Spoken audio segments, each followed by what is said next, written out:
बहुत समय पहले ऊंचे ऊंचे बादलों के ऊपर एक अद्भुत दुनिया थी जिसका नाम था परी राज्य।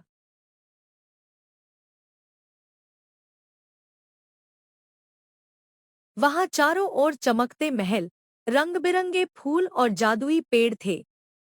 उस राज्य की सबसे सुंदर और दयालु राजकुमारी का नाम था आर्या।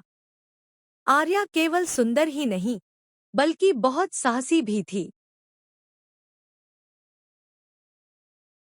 एक दिन उसके एक पास रहस्यमय एक जादुई जादूगर हार था जिसका जो नाम पूरे परी कालकेश राज्य था। की उस रक्षा जादुई करता था। हार को चुराने की जब योजना तक बनाने वह लगा। हार सुरक्षित रहता, उसने कोई भी सोचा बुरी शक्ति अगर यह राज्य में हार मेरे प्रवेश हाथ नहीं लग कर गया सकती थी। तो पूरा परी राज्य मेरा हो जाएगा।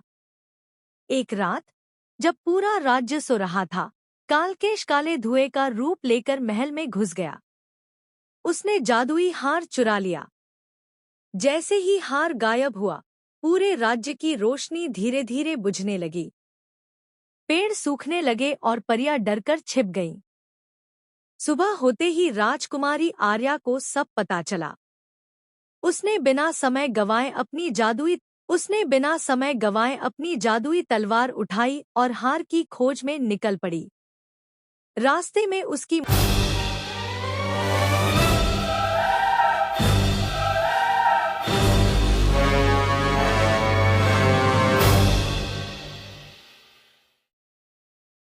मुलाकात एक घायल सफेद हिरण से हुई। आर्या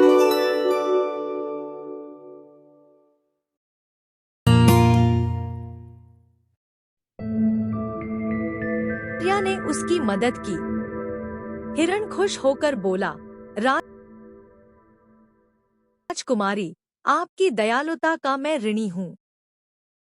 मैं आपको जादूगर के महल तक पहुँचने का गुप्त रास्ता दिखाऊंगा।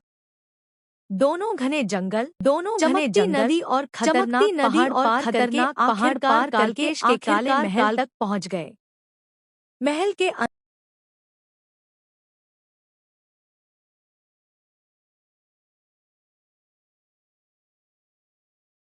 केश के काले महल तक पहुँच गए।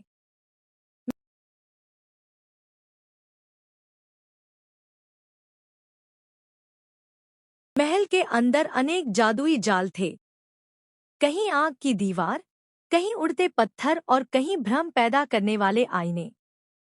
लेकिन आर्या ने अपनी बुद्धिमानी और साहस से हर चुनौती पार कर ली।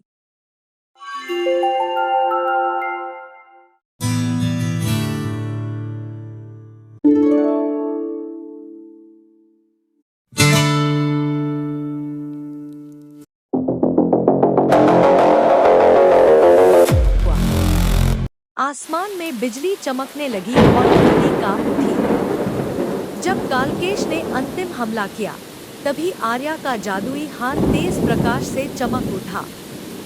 उस प्रकाश ने कालकेश की सारी काली शक्तियां खत्म कर दी। कालकेश हार गया और हमेशा के लिए अंधेरे जंगल में कैद हो गया। जैसे ही जादुई हार वापस अपनी जगह पहुंचा, पूरा परी राज्य फिर से रोशनी से जगमगा उठा। फूल खिल गए, नदियां चमकने लगी और सभी परियां खुशी से नाचने लगी। राजा और रानी ने अपनी बहादुर बेटी आर्या को गले लगाया और पूरे राज्य में उत्सव मनाया गया।